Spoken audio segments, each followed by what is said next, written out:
Jesús dijo, yo soy la luz que está sobre todas las cosas. Yo soy todo. Todo vino de mí, y todo ha llegado hasta mí. Romped un madero, allí estaré. Levantad la piedra y me encontraréis allí.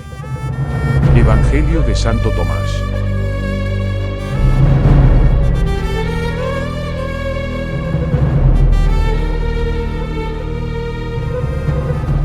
Filón de Alejandría, quien vivió alrededor del año 40 después de Cristo, es considerado como el primer gnóstico de la historia. Aunque nunca conoció a los apóstoles ni tuvo acceso al Nuevo Testamento, Filón logró sentar las bases del cristianismo en Egipto. Hoy exploraremos las sorprendentes similitudes entre sus enseñanzas y el gnosticismo valentiniano. Prepárate para descubrir los principios secretos que unen al cristianismo y al gnosticismo, mientras hacemos comparaciones inéditas nunca antes vistas, basadas en los escritos cristianos más antiguos de la historia. Lo que verás a continuación podría cambiar la perspectiva de la historia tal como la conoces. La razón fundamental de esta conservación reside en el interés que el pensamiento de Filón despertó en los exégetas cristianos, que desde los orígenes mismos de la fundamentación teológica y filosófica de la doctrina evangélica hallaron en las obras del escritor judío una fuente inagotable de teorías y conceptos adaptables a las creencias básicas del cristianismo. No obstante las profundas diferencias que por otra parte los separan. En vista de esta vinculación de la patrística con Filón, nada tiene de extraño que Eusebio de Cesarea sostuviera 3 siglos después de su muerte que el autor hebreo había sido cristiano. Página 5.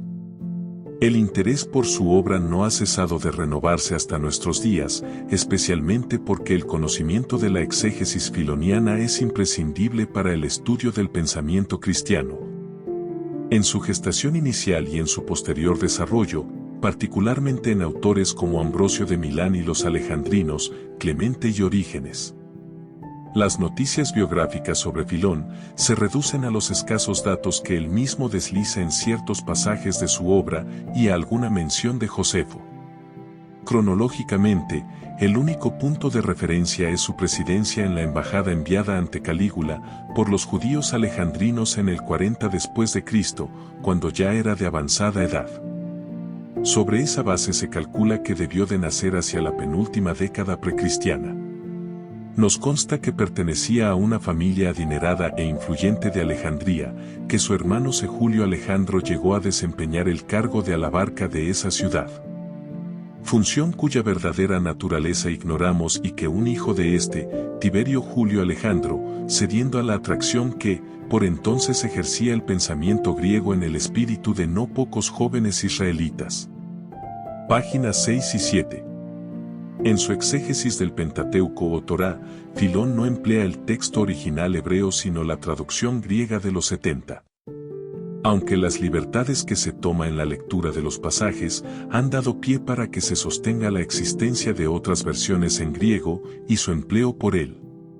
Pero en todo caso, su punto de referencia textual fue siempre una versión griega. Página 12. El método alegórico de exégesis no fue, por supuesto, descubrimiento de Filón.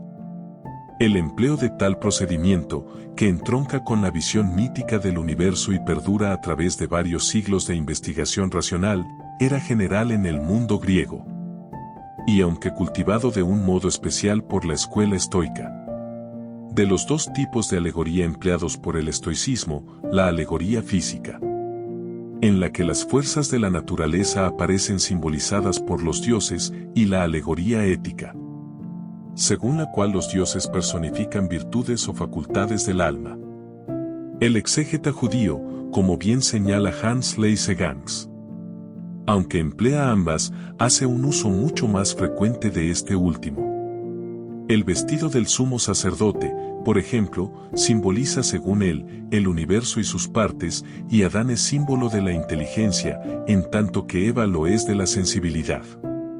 Una tercera modalidad alegórica es la que encierra y descubre los simbolismos o sentidos ocultos en las conexiones etimológicas de las palabras. o en las demás características formales y semánticas de las expresiones, modalidad que hallaría un inmejorable campo de cultivo en aquel ambiente intelectual de Alejandría, tan inclinado a las investigaciones filológicas, y que, como el lector comprobará, fue una de las preferidas de Filón. Prepárate a conocer las similitudes dentro del credo filoniano y el valentianismo.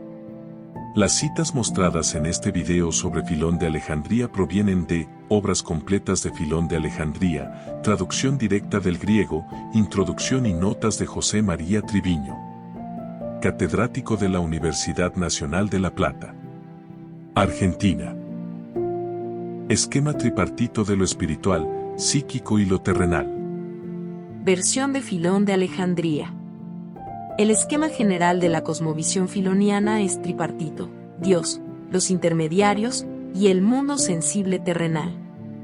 En torno de estos tres órdenes de realidades se agrupan los restantes conceptos que en todos los casos se encuadran en el orden de las causas primeras, y nunca incursionan en el plano de las leyes físicas salvo alguna que otra descripción ocasional de fenómenos naturales.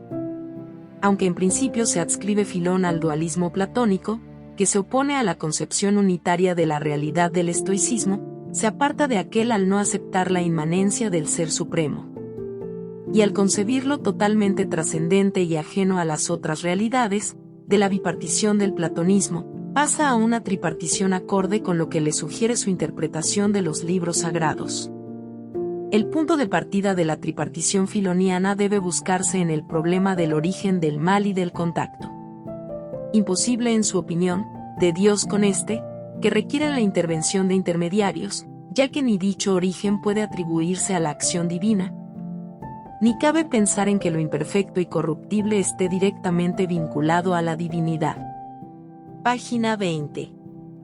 Similitud con Valentín de Alejandría.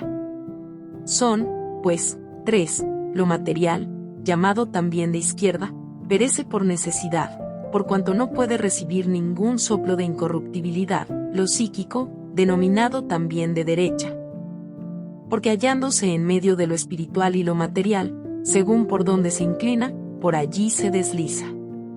Lo espiritual es enviado para que se una aquí con lo psíquico, y se forme, educado junto con él en lo concerniente a la conducta. Y este es, dicen, la sal de la tierra y la luz del mundo, pues el psíquico necesita también enseñanzas sensibles. Y por este motivo afirman que ha sido creado el mundo. Gran exposición de Ptolomeo. Establecen, pues, tres clases de hombres: espiritual, psíquico y terreno, correspondientes a Caín, Abel y Set, y a partir de estos establecen las tres naturalezas, no en cada uno de los individuos, sino en el conjunto del género humano. El filosofema del hombre, respuesta al alma, en medio, obvio y fácil, se repite monótonamente a través de la literatura del mundo antiguo. Los escritores cristianos del siglo II lo aplican a la inmortalidad del alma, que lo es por naturaleza: Tasiano, Horatio, Teófilo, Ireneo. El tema viene planteado en los mismos términos por el arcaizante Metodio de Olimpo. Varios autores. Los Gnósticos 1, Biblioteca Clásica Gredos número 59, páginas 105 a 106. Sofía, la sabiduría del cielo. Versión de Filón de Alejandría.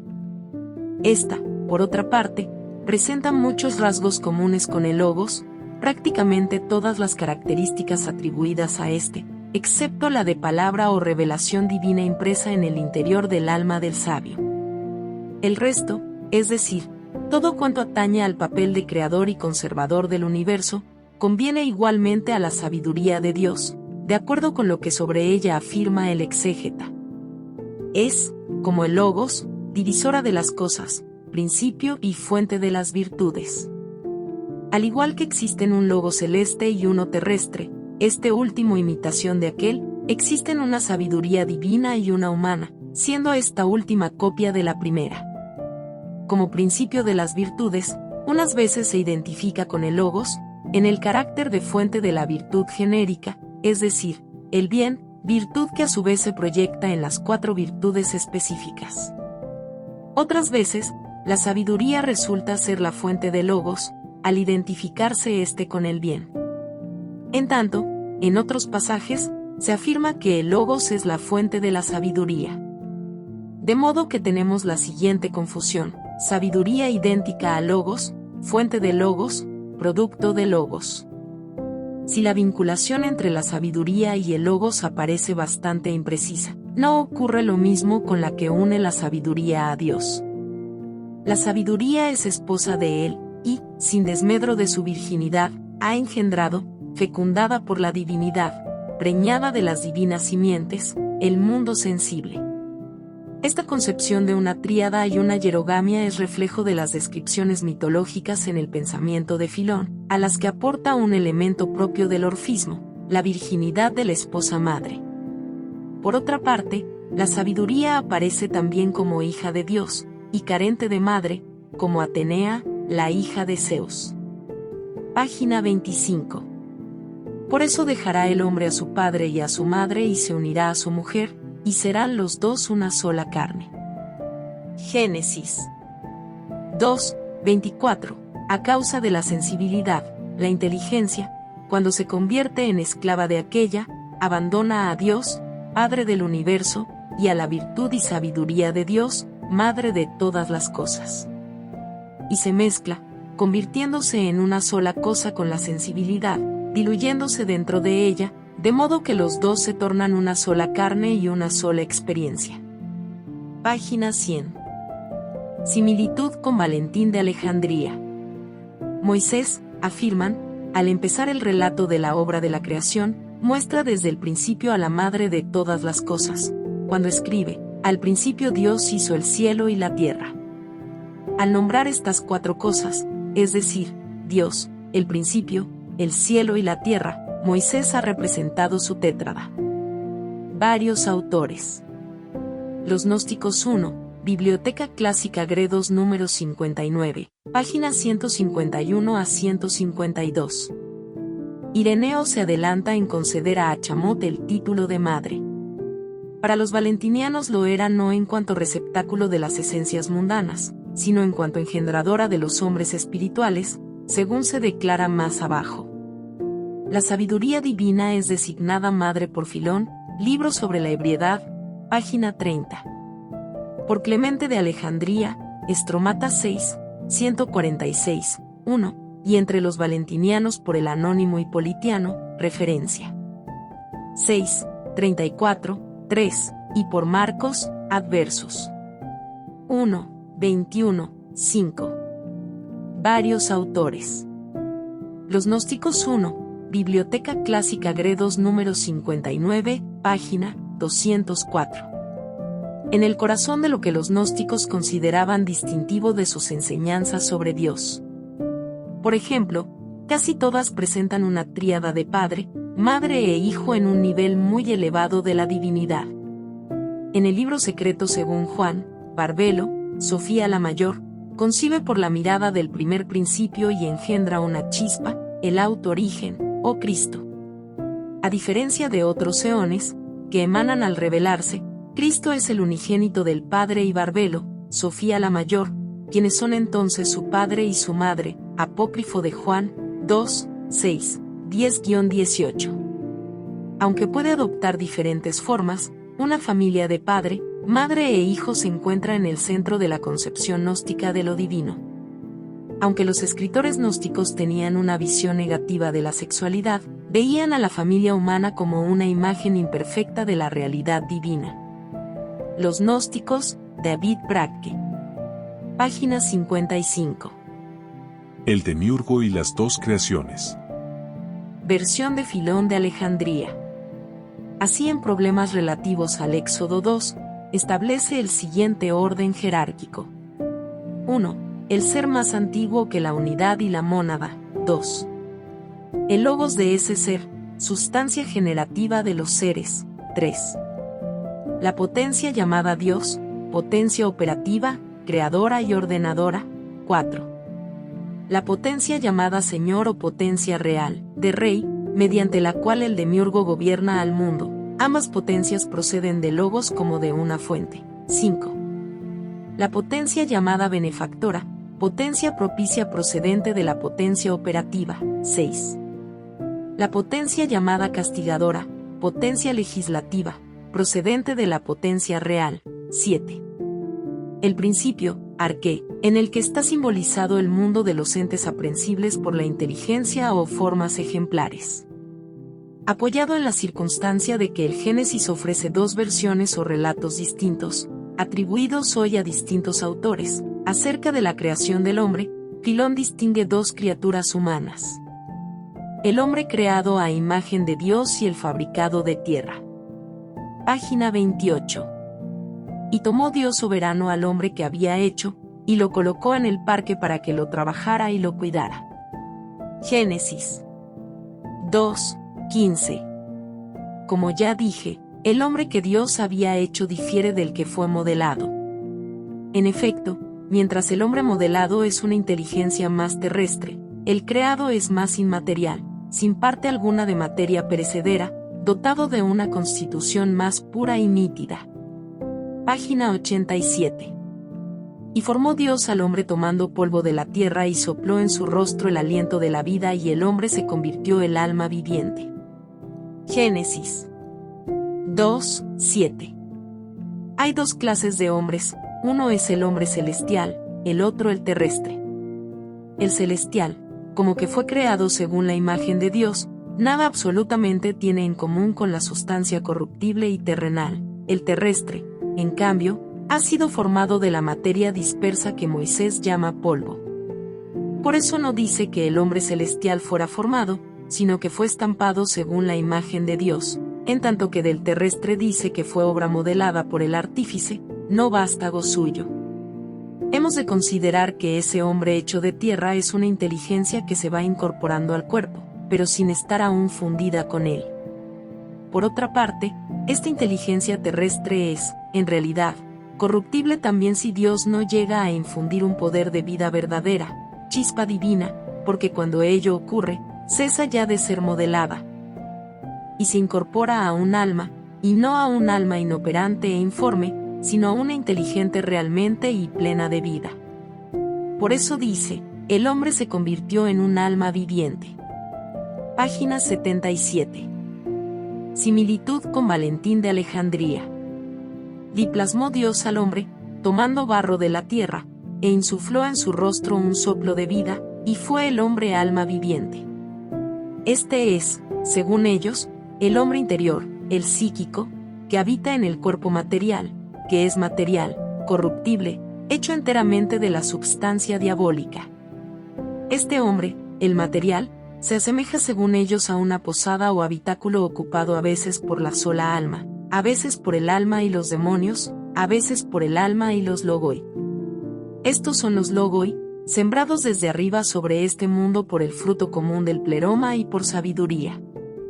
Habitan en un cuerpo terreno con el alma, cuando los demonios no cohabitan con ella. Esto es lo que está escrito en la Escritura. Por esto dobló la rodilla ante el Dios y Padre y Señor de nuestro Señor Jesucristo, para que Dios nos conceda que el Cristo habite en el hombre interior, es decir, en el psíquico, no en el corporal, a fin de que podáis considerar cuál es la profundidad, que es el Padre del universo, y cuál anchura, que se refiere a la cruz, el límite del pleroma, y cuál es la altura, que es el pleroma de los eones. Por esto, afirma, el hombre psíquico no percibe lo tocante al Espíritu de Dios, pues para él es necedad. Necedad es en efecto, añade, la potencia del demiurgo, necio ese insensato, y creyó que él había creado el mundo, sin saber que sabiduría, la madre, la Ogdoada, operó para la creación del mundo, sin él saberlo. Varios autores. Los Gnósticos 2, Biblioteca Clásica Gredos número 60, página 146 a 147. A partir de Adán, tres naturalezas son engendradas. La primera es la irracional, de la que era Caín, la segunda es la racional y justa, de la que era Abel, la tercera es la espiritual, de la que era Set. El terreno es a imagen, el psíquico a semejanza de Dios, el espiritual tiene su propio carácter. Sobre estos tres, aparte de los otros hijos de Adán, se dice, este es el libro de la generación de los hombres. Y porque Set es espiritual, ni pastorea ni cultiva, sino que tiene un hijo, como los seres espirituales. A este, que confió e invocó el nombre del Señor, el mundo no lo entiende. Varios autores. Los Gnósticos 2, Biblioteca Clásica Gredos número 60, página 338 a 339. No olvides darle like y suscribirte para estar al tanto de más contenido. La próxima entrega podría ser aún más fascinante. Hasta la próxima.